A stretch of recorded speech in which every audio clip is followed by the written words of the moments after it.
ஸ்ரீமதே ராமானுஜாய நமக. தினம் ஒரு திவ்ய பிரபந்தம் தொடரிலே இன்றைக்கு 2049வது பகுதி. திருமங்கை ஆழ்வார் அருளிய பெரிய திருமொழியை அனுபவித்துக் கொண்டிருக்கிறோம். பெரிய திருமொழியின் 11ஆம் பத்து அதனுடைய நிறைவு திருமொழி. பெரிய திருமொழியின் நிறைவு திருமொழியும் கூட 8ஆம் திருமொழி. அதனுடைய 9வது பாசுரத்தை இன்று நாம் இணைந்து அனுபவிக்க இருக்கிறோம். இது முடிந்த பிறகு ஒரே ஒரு பாசுரம் தான் பாக்கி இருக்கிறது, மீதம் இருக்கிறது. இது பெரிய திருமொழியின் 1084 பாசுரங்களிலே 1083வது பாசுரம் இன்றைய நமது அனுபவத்திற்கு எடுத்துக்கொள்ளப்படுகிறது. தொடக்கத்தில் திருமங்கை ஆழ்வார் பெரிய திருமொழியின் தொடக்கத்தில் திருமந்திரத்தை பெற்று திருக்குடந்தையிலே ஆறாவமுதை அனுபவித்து பிறர்க்கும் அளித்து கழித்து அதன் பொருளை நினைத்ததனால் பிறந்த மகிழ்ச்சி மேலீட்டாலே திருப்பிரதியிலே துதித்து திருமந்திரம் தோன்றிய வதரியை வணங்கி வதரி ஆசிரமத்தானை தொழுது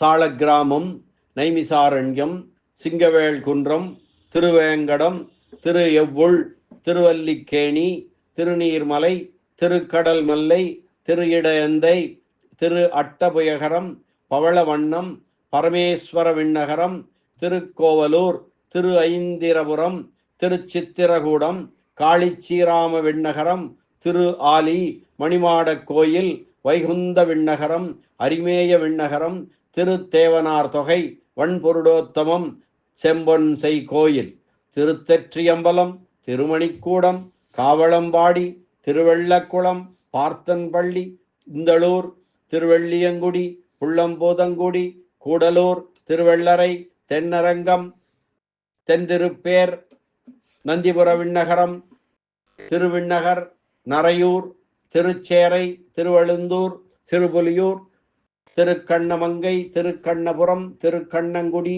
திருநாகை, திருப்புல்லாணி, திருக்குறுங்குடி, திருவல்லவாள், திருமாலிருஞ்சோலை, திருக்கோட்டியூர் என்ற எம்பெருமான் உகந்தருளின நிலங்களை முழுமையாக அனுபவித்து ஒரு நாள் சுற்றத்தில் பெரிய திருமொழி 10ஆம் பத்து முதல் திருமொழியின் முதல் பாசுரத்திலே இவற்றையெல்லாம், இந்த திவ்ய தேசங்களை எல்லாம் ஒரு சேர நினைத்து இவற்றுக்கெல்லாம் அடியான விபவ அவதாரங்களிலே போய் ராமன், கிருஷ்ணன் முதலான அவதாரங்களை மனம் நிறைவுறும் வரை அனுபவித்து விருப்பம் மிகுதியால் அவதார அனுபவங்களை இப்பவே பெற வேண்டும் என்று கலங்கி தாம் அவதாரங்களுக்கு பிற்பட்டு தோன்றியமையாலே தமக்கு கை கேட்டும் அர்ச்சாவதாரமே போதும் என்று மீண்டு வயலாளி மணவாளன் திருவடிகளிலே போதணிய பெற்றோமே என்று தேறி மற்றவருக்கும் உபதேசித்து முதலில் தொடங்கியது போலவே ஆறா அமுதனை பருகும்படியாக உலக மக்களை வேண்டியும் சம்சாரத்தில் மக்கள் ஈடுபட்டவர் ஆதலாலே இறைவன் அருள் நோக்கி மீளாத அவர்களை வைது பின் உள்ளம் தேறி இவர்களை வைவது ஏன், இவர்களை திருந்தாதபடியாக வைத்துள்ள எம்பெருமானை அல்லவா சொல்ல வேண்டும் என்று முடிவு செய்து எம்பெருமானை மடிபிடித்து மன்றாடி தம் விருப்பங்களை எல்லாம் சொல்லி அரங்குநகரப்பன் வடிவலைகளே மூழ்கி அவன் திருவாய் மலர்ந்தருளுகிற போது அவன் வாயின் அழகினை காண ஆசைப்பட்டு பணியாய் என்று சொன்னார். இதற்கு முந்தைய பாடலில் எம்பெருமான் மலர விழித்து கொண்டு திருக்கண் நோக்கிற்கு ஆழ்வாரை இலக்காக்க ஆழ்வார் செய்ய வேண்டியதனை செய்த மனநிறைவு உடையவராய் தம்முடைய விருப்பத்தினையும் போக்கிக் கொண்டு நமக்குரிய எம்பெருமானுடைய இன்னருள் இருப்பதனால் சம்சார கடலை கடந்து தாண்டி அப்பால் செல்வதில் ஐயமுண்டோ என்று மனதிலே கொண்டு எம்பெருமானிடம் உம் திருவுள்ளத்திற்கு உகப்பான வகையில் என் உள்ளத்தில் உள்ள விருப்பத்தை நிறைவேற்றி தர வேண்டும், நிறைவேற்றி அருள வேண்டும் என்று இந்த பாடலில் வேண்டுகிறார். நந்தா நரகத்து அழுந்தா வகை நாளும் எந்தாய் தொண்டரானவர்க்கு இன்னருள் செய்வாய். சந்தோகா, தலைவனே, தாமரை கண்ணா, அந்தோ அடியேற்கு அருளாய் உன் அருளே. அந்தோ என்றால் ஆற்றாமையின் அறிகுறியாக ஐயோ என்று சொல்வதாக. நந்தா நரகத்து அழுந்தா வகை. நந்தா என்றால் அழியாத, அழியாத நரகம். அது என்ன பார்க்கலாம். நந்தா நரகத்து அழுந்தா வகை நாளும் எந்தாய் தொண்டரானவர்க்கு இன்னருள் செய்வாய். சந்தோகா, தலைவனே, தாமரை கண்ணா, அந்தோ அடியேற்கு அருளாய் உன் அருளே என்பது இன்றைய பாசுரம். எந்தாய், என் தலைவனே, தொண்டர் ஆனவர்க்கு இன்னருள் செய்வாய், அடியவர்களுக்கு இனிய கருணை செய்யக்கூடியவனே. சந்தோகா, சந்தோக சாமத்தால் விளக்கி உரைக்கப்படுபவனே. சந்தோகம் என்றது ஒரு வேதத்தின் ஒரு சாகை. தலைவனே, தாமரை கண்ணா, செந்தாமரை கண்ணனே, நந்தா நரகத்து அழுந்தா வகை நாளும் அடியேற்கு உன்னருளே அருளாய். ஒரு காலத்திலும் அழியாத இந்த உலகமாகிய நரகத்திலே நான் அழுந்தாதபடியாக உன் அடியேனாகிய எனக்கு எந்த காலத்திலும் உன் அருளையே அருள்வாயாக அந்தோ என்று சொல்லுகிறார். இந்த பாசுரத்தினுடைய பதவுரை பார்த்தோம். இனி திரண்ட கருத்து பொழிப்புரை.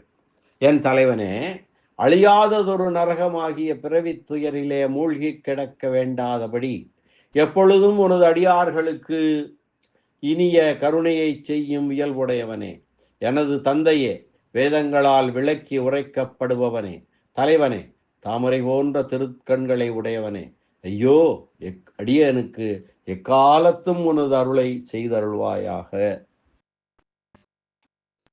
நந்தா நரகம், நாம் செய்த பாவங்களை அனுபவித்த அளவிலே நரகத்தை விட்டு நீங்க முடியும். என்ன நம்முடையது? எவ்வளவு பாவம் செய்திருக்கிறோமோ அந்த அளவுக்கு நரகத்திலே இருந்து அதை அனுபவித்து விட்டு அதன் பின் நமக்கு அங்கிருந்து வந்து விடலாம். அது நந்தும் நரகம். அதனால அந்த யமனுடைய நரகத்துக்கு அழிவு உண்டு. ஆனால் பிரிவுத்துயருக்கு காரணமான அஞ்ஞானம் முதலியவற்றுக்கு அழிவில்லாமை காரணத்தினாலே அந்த பிறவி துன்பம் மாறாமல் அனுபவிக்கப்படுதல் பற்றி இங்க சம்சாரத்திலே. அதனாலே இந்த சம்சாரம் என்பது நந்தா நரகம் எனப்பட்டது. நரக வேதனையோடு ஒத்த கொடும் துன்பம் என்று பொருள்படலாம். அறிவாளிகள் சம்சாரத்தையே நரகம் என்ற பெயரால் வழங்குவார்கள்.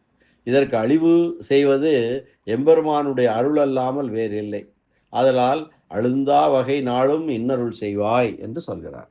அந்த திருவருளை பெற்று துயர் தீர்ந்து வீடு பெற வேண்டுவார்க்கு அந்த பெருமான் திருவடிகளில் வழிபாடு செய்தல் அவசியம் என்பது தோன்ற தொண்டர் ஆனவர்க்கு என்று குறிப்பிட்டார். அந்த திருவருளை பெற்று துயர் தீர்ந்து, துன்பத்தை தீர்ந்து வீடு பெற பரமபதத்தை அடைய வேண்டுபவர்களுக்கு அந்த பெருமானின் திருவடிகளில் வழிபாடு செய்தல் அவசியம் என்பது தோன்ற தொண்டர் ஆனவர்க்கு. தொண்டர் என்றாலே அதுதான் பொருள். அவர் எம்பெருமானுடைய திருவடிகளை சரணமடைந்தவர். கண்ணோட்டமுடையவனாய் கருணைமழை பொழிய மலர விழித்த திருக்கண்களின் ஈடுபாட்டிலே தாமரை கண்ணா என்று மீண்டும் அழைக்கிறார் இந்த பாசுரத்தில். எந்தாய் அந்தோ அடியேற்கு அருளாய். இங்கே அந்தோ என்பது இரக்க குறிப்பு, முறையிடுவதற்காக வந்தது அல்லது ஆற்றாமையினால் வந்தது என்று சொல்ல வேண்டும். தந்தை அரசாண்டு இன்புற்றிருக்க எந்தாய் அந்தோ அடியேற்கு அருளாய். தந்தை அரசாண்டு இன்பமாக இருக்கிறான், அரசை ஆண்டு கொண்டு இன்பமாக இருக்கிறான். மைந்தன் தரித்திரனாயிருந்தது போல நீ எல்லா வகையிலும் குறையில்லாதிருக்க நான் இப்படி எளிமைப்படுவதே என்று சிந்தித்து இறங்குகிறனர் என்றும் சிலர் பொருள் சொல்கிறார்கள். சந்தோகன் என்பது வடசொல். சந்தஸ் என்றால் வேதம். அதனால் கானம் பண்ணப்படுபவன் சந்தோகன். இனி எல்லா விதங்களாலும் எடுத்து உரைக்கப்படுபவன் என்றும் சொல்லலாம். இனி வியாக்கியான சக்கரவர்த்தி பெரியவாச்சான் பிள்ளையினுடைய உரை பார்க்கலாம். நந்தா நரகத்து நாளும் அழுந்தா வகை. நந்தா நரகத்து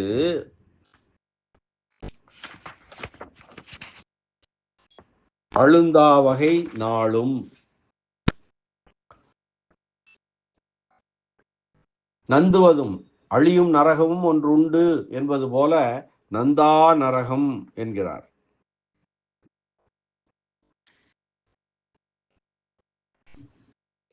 செய்த பாவத்தின் பயனை முழுமையாக அனுபவித்து முடித்த அளவிலே அதற்கு மேல் துன்ப அனுபவத்திற்கு இடமில்லாமல் வெளியேற்றும் யமனுடைய நரகம் நந்தும் நரகம்.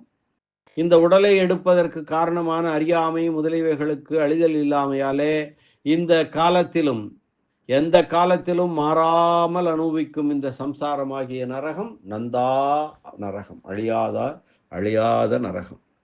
எந்தாய் நந்தும் நரகமான யமன் நரகத்திலிருந்து தப்ப வழியில்லை என்று கூறுகிறீரே என்று எம்பெருமான் கூற, ஆழ்வார் வினைகளும் வினைப்பயனை அனுபவிப்பதற்குரிய நிலமாகிய நரகமும் நரகத்தை அனுபவிக்கும் நானும் மட்டுமேயா இருக்கிறோம், தலைவனாகிய நீயும் இருக்கிறாயே என்று அவனை கோர்த்து விட்டார் என்று சொன்னார். தலைவன் மிக பொதுவானவனாயிருந்தால் எல்லோருக்கும் உலகில் வருந்த வாய்ப்பு இல்லை அல்லவா என்று ஆழ்வார் சொல்ல, அதற்கு எம்பெருமான், நாம் அடியாரை நோக்கி வந்து நிற்பதற்கு ஒரு காரணம் வேண்டாமா என்று கேட்டார். தொண்டு ஆனவர்க்கு இன்னருள் செய்வாய், உன் திருவடிகளிலே திருத்தொண்டு செய்வதில் சுவை காண்பவர்க்கு உன் பேராக கருதி உன் அருளினை வழங்குவதையே இயல்பாக உடையவனே. சந்தோகா எஸ் சர்வஞ்ச சர்வவித், யாவன் எல்லா பொருள்களையும் அவற்றின் பண்புகளையும் அறிந்தவனோ. எஸ் சர்வஜ சர்வவித்.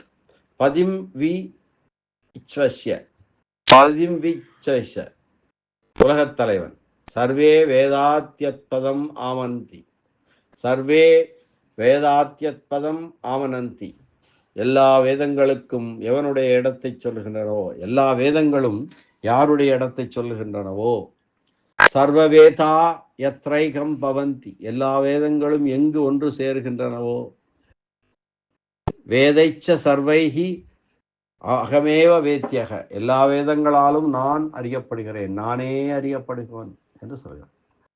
வசசாம் வாச்சியம் உத்தமம், எல்லா சொற்களாலும் சுட்டப்படுபவன் யார்? இவன் எம்பெருமான் என்ற உபனிஷத்துக்களாலே சொல்லப்படும் குற்றமற்ற சான்று மொழிகளாலேயே விரித்துரைக்கப்படுபவனே சந்தோகனே என்று அவரை அழைக்கிறார்.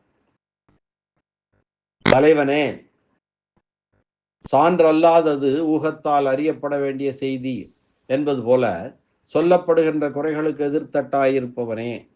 தாமரை கண்ணா, எல்லோரிலும் மேம்பட்டவனாய் பிறரால் தியானம் செய்யப்படுகிறவனுக்கு இலக்கணம் என்ன? தஸ்ய யதா கப்பியாசம் புண்டரீகம் ஏவம் அக்ஷினி, அவனுக்கு சூரியனால் மலர்ந்த தாமரை போன்ற கண்கள் என்று சொல்லப்பட்டதல்லவா. அந்தோ தந்தை ஆட்சி செய்து கொண்டு மகிழ்ச்சியாயிருக்க மகன் ஏழையாயிருப்பது போல அவனுடைய எதனையும் தேவைப்படாத பண்பினையும் நம்முடைய இறங்கத்தக்க நிலையும் மனதிலே கொண்டு ஐயோ என்கிறார். அடியேற்கு உன்னருளே அருளாய். இறங்கத்தக்க நிலையை உடையவனான என்னிடம் பயன்கொள்வார் பெறத்தக்க செல்வமாய் நிரம்பி வெளியே வழிந்து போகும்படியான உன் அருளை எனக்கு பொழிய வேண்டும். அடியேற்கு உன் அருளே அருளாய் என்கிறார் ஆழ்வார் இந்த பாசுரத்திலே. மீண்டும் ஒருமுறை பாசுரத்தை பார்க்கலாம். நந்தா நரகத்து அழுந்தா வகை நாளும் எந்தாய், தொண்டர் ஆனவர்க்கு இன்னருள் செய்வாய். சந்தோகா தலைவனே தாமரை கண்ணா, அந்தோ அடியேற்கு அருளாய் உன் அருளே என்ற இந்த அற்புதமான இந்த பாசுர அனுபவத்தை இந்த அளவிலே நிறைவு செய்வோம். மீண்டும் நாளை சந்திக்கலாம். இந்த திருமொழியின் பலச்சுருதி, இந்த திருமொழியின் நிறைவு பாடல், பெரிய திருமொழியின் நிறைவு பாடல் நாளை அனுபவிக்கலாம். அதுவரை நன்றி, வணக்கம். ஸ்ரீனிவாச வெங்கடேச ராமானுஜதாசன் திருவரங்கம். சந்தோகா தலைவனே தாமரை கண்ணா, எம்பெருமான் ஸ்ரீமன் நாராயணன் திருவடிகளே சரணம். அரட்ட முக்கிய அடியார் செய்யும் கலிகன்றி கலியன் பரகாலன் மங்கைவேந்தன் ஆலிநாடன் திருமங்கை ஆழ்வார் திருவடிகளே சரணம். வியாக்கியான சக்கரவர்த்தி, ராமாயண பெருக்கர், உரை பெருமன்னர், பரம காருணிகர் பெரியவாச்சான் பிள்ளை திருவடிகளே சரணம். ஆழ்வார் ஆழ்வார் எம்பெருமானார் ஜீயர் திருவடிகளே சரணம்.